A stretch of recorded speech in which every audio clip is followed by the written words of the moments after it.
Hello students, welcome back. In this part of the video, we will be learning about variance and standard deviation for case 2 data, then how to find out variance and standard deviation for simple frequency distribution. So let's get started. Now this is my case 2, which is a simple frequency distribution case in which observations are given, and these observations are given to you in tabular form, in table form. So let's get started. Okay. Now we are using the formula sigma equals to under root summation fx squared divided by sum of f minus summation fx upon sum of f whole square.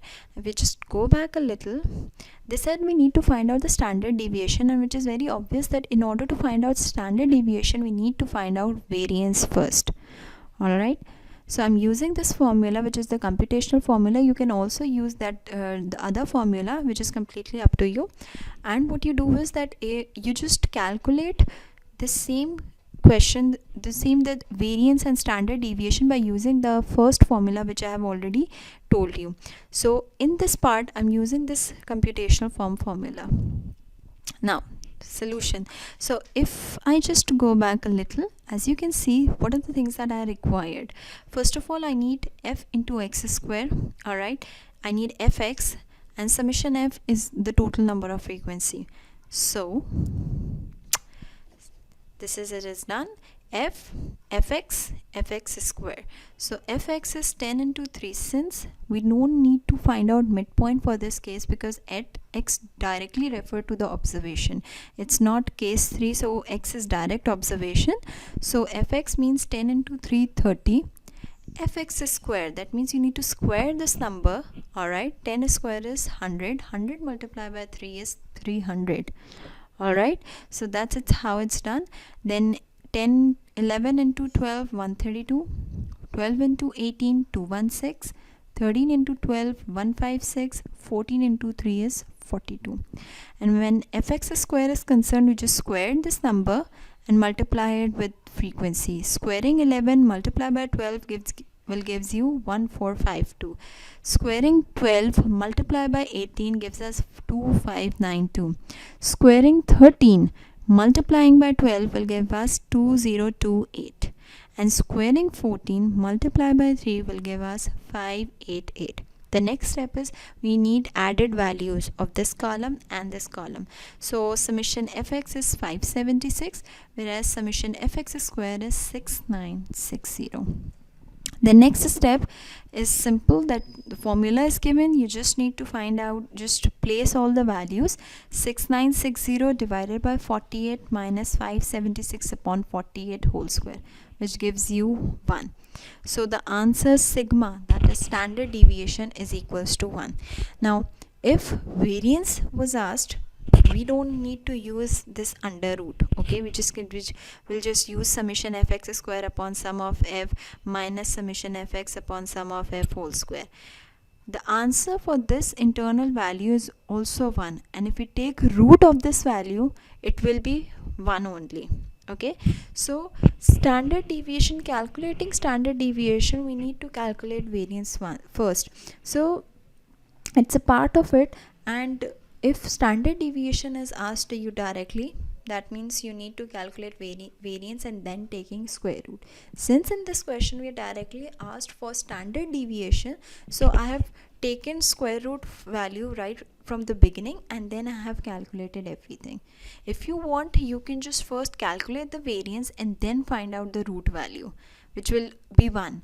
Alright, so you can do it in both ways. I hope that you have understood how to calculate variance and standard deviation for this case 2, and after this we will be proceeding towards case 3, that how to find out case 3 group frequency distribution, standard deviation and variance for group frequency distribution. So example is given that find variance and standard deviation the following distribution. Now out here it is clearly mentioned that you have to find out variance separately and standard deviation separately, right? So this is my data. Out here daily wages are given, and corresponding to daily wages number of workers are given. Since it is a group data, so we'll proceed according to the way group data is done. First of all, we are using this formula. I'm using this formula. You can also use the other formula, or what you can do is that as a task you just do perform the same thing or solve the same question actually by using the other formula. Out here I'm using this formula and calculating variance and standard deviation. Now if you just look at this formula, we need fx square and we need f into x. Now x in case 3 means midpoints, because we are dealing with grouped frequency distribution. The observations are divided into classes, so we first need to find out its midpoint. All right, so here it is. These are my classes. This is my x, which is my midpoint. As I told you that we need fx and fx square, and this is f. So fx is 30 into 1 is 30, 50 into 3 150, 70 into 4 280, and 90 into 2 is 180. And fx square is squaring x, squaring midpoint multiply by 1 will gives you 900. Squaring 50 multiply by 3 will gives us 7500. Squaring 70 multiply by 4 gives us 19600. And squaring 90 multiply by 2 gives us 16200. Now what I needed, that I need added value of this column and total added value of all these observations or all these numbers. Okay, so fx summation fx is 640 and summation fx square is 44200. Okay, so here is my formula. Sigma square equals to summation fx square divided by sum of f minus summation fx upon sum of f whole square. Okay, so what I did is, now I've placed all the values which I got from my table into this formula, and solving it gives me 324, which is my variance value. Now in question it also says that you need to find out standard deviation. So what you're going to do is, you're going to take square root of both the sides of the formula, which is sigma square equals to 324, and as it is said that sigma or standard deviation is the positive square root value. We're going to take standard deviation as the positive square root value.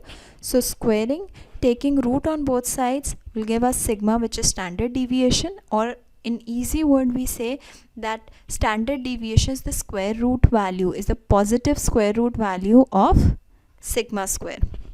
Alright, so sigma, which is standard deviation, is equals to 18. So I hope that you have understood how to calculate variance and standard deviation for case 2 and for case 3. Alright, that how you can use this formula, the computational formula for both cases. As I have used this form, the task for you now is that you will be using the other form, the technical form formula, which is summation f into x minus x bar whole square divided by sum of f, and then you will be finding out the final answer, and you'll see that both answers are same. So I want you all to just use the second formula and verify your answer.